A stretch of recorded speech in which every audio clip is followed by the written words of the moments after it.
Assalamualaikum warahmatullahi wabarakatuh. Halo anak-anak, bertemu lagi dengan Bu Guru. Kita akan belajar lagi, kita lanjutkan materi yang dulu ya. Kita bertemu lagi di channel Kadang Sinau 27. Oke, materi yang selanjutnya adalah sejarah kerajaan Hindu, Buddha, dan Islam di Indonesia part 2. Oke, bersama-sama kita belajar ya. Kerajaan Buddha dan peninggalan sejarahnya di Indonesia. Ajaran agama Buddha disebarkan oleh Siddhartha Gautama dari India ke seluruh dunia. Di Indonesia sendiri, ajaran agama Buddha disebarkan melalui jalur perdagangan.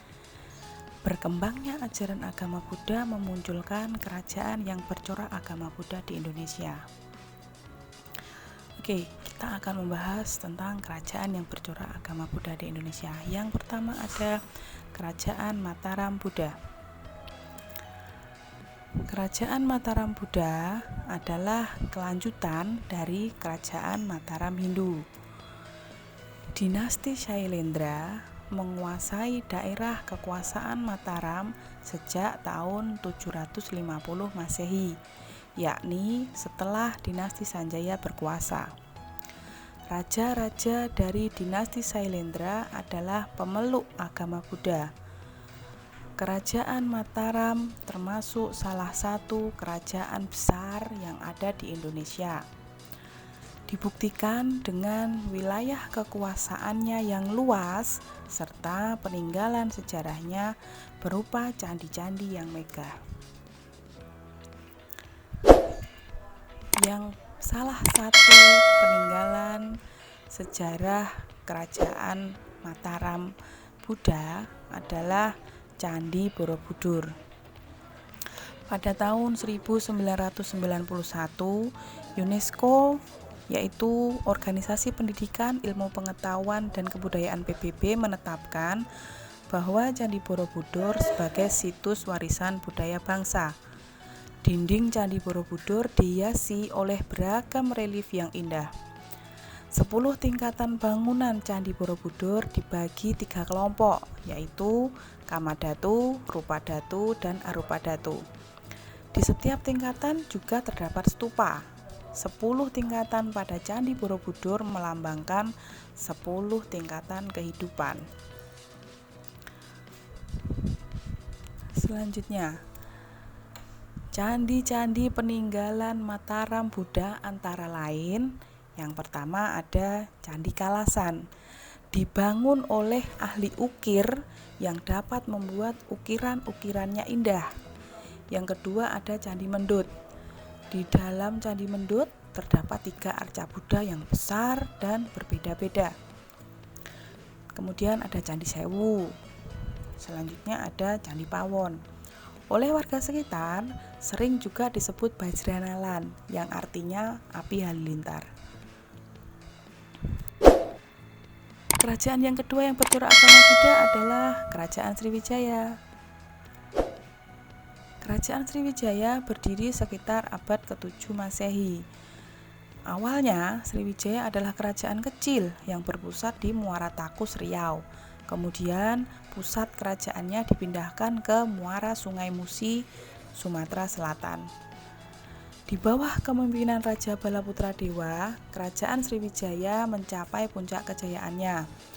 Balaputradewa adalah anak dari Samaratungga dari Tanah Jawa. Pencapaian yang sudah dicapai oleh Kerajaan Sriwijaya. Yang pertama, wilayah Kerajaan Sriwijaya meliputi hampir seluruh Pulau Sumatera, sebagian Jawa Barat, dan Semenanjung Melayu.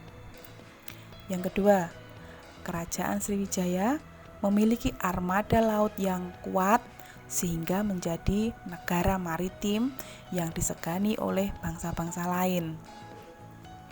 Yang ketiga, Kerajaan Sriwijaya menjadi pusat perdagangan dan pelayaran dunia.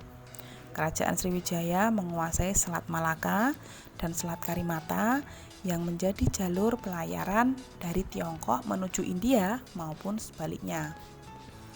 Kerajaan Sriwijaya menjadi pusat pendidikan dan penyebaran agama Buddha. Penyebaran agama Buddha di kerajaan ini dibantu oleh Mahaguru agama Buddha dari India, yaitu Sakyakitri dan Dharmapala.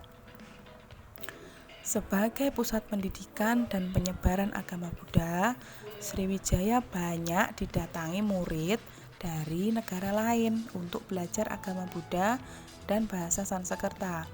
Keberadaan kerajaan Sriwijaya sebagai pusat penyebaran agama Buddha diperkuat oleh berita Ising.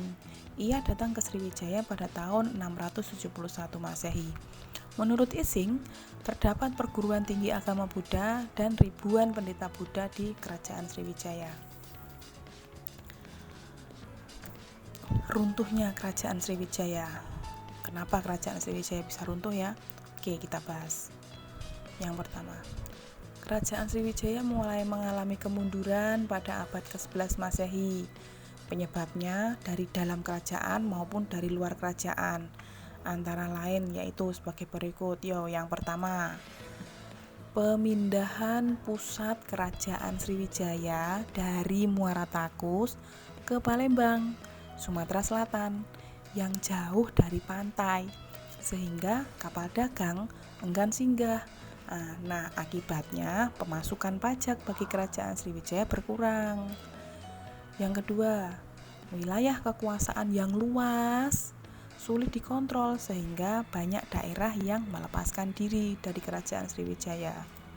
Yang ketiga, serangan dari Raja Cholamandala dari kerajaan India Selatan yang menyebabkan Raja Sanggarama Wijaya Tunggawarman atau Raja Kerajaan Sriwijaya ditawan. Yang selanjutnya, serangan dari kerajaan Majapahit yang dipimpin oleh Aditya Warman. Serangan ini yang menyebabkan runtuhnya kerajaan Sriwijaya. Oke. Peninggalan sejarah kerajaan Sriwijaya. Apa saja ya? Yang pertama, ada Prasasti Kedukan Bukit pada tahun 683 Masehi. Prasasti ini ditemukan di tepi Sungai Tatang dekat Palembang. Prasasti ini menceritakan tentang perjalanan suci dengan menggunakan perahu seorang yang bernama Dapuntayang dengan membawa 20.000 personil.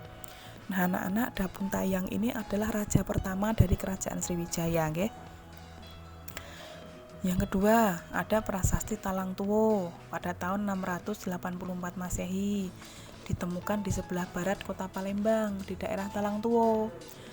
Prasasti ini bertuliskan huruf Pallawa namun menggunakan bahasa Melayu kuno.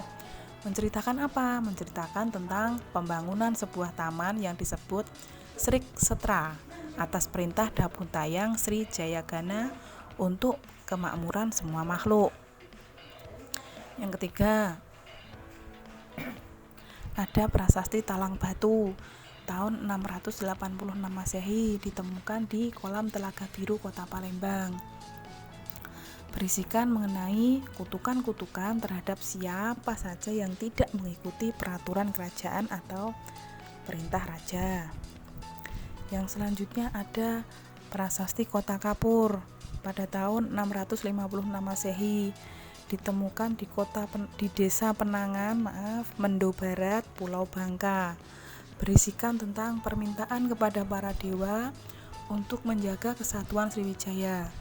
Juga berisikan tentang kutukan-kutukan terhadap mereka yang berbuat jahat, tidak tunduk kepada raja, atau tidak patuh terhadap kerajaan akan celaka. Selain itu, terdapat catatan usaha Sriwijaya untuk menaklukkan bumi Jawa yang belum tunduk kepada kerajaan Sriwijaya. Yang terakhir ada Prasasti Karangbrahi tahun 686 Masehi. Prasasti ini ditemukan di desa Karangbrahi, Jambi. Nah, anak-anak, ini saja kerajaan-kerajaan peninggalan yang bercorak Buddha di Indonesia. Kita akan lanjutkan lagi di part 3. Sampai jumpa dengan Bu Guru di part 3 lagi ya. Jangan lupa like and subscribe. Kita akan belajar lagi. Oke. Wassalamualaikum warahmatullahi wabarakatuh.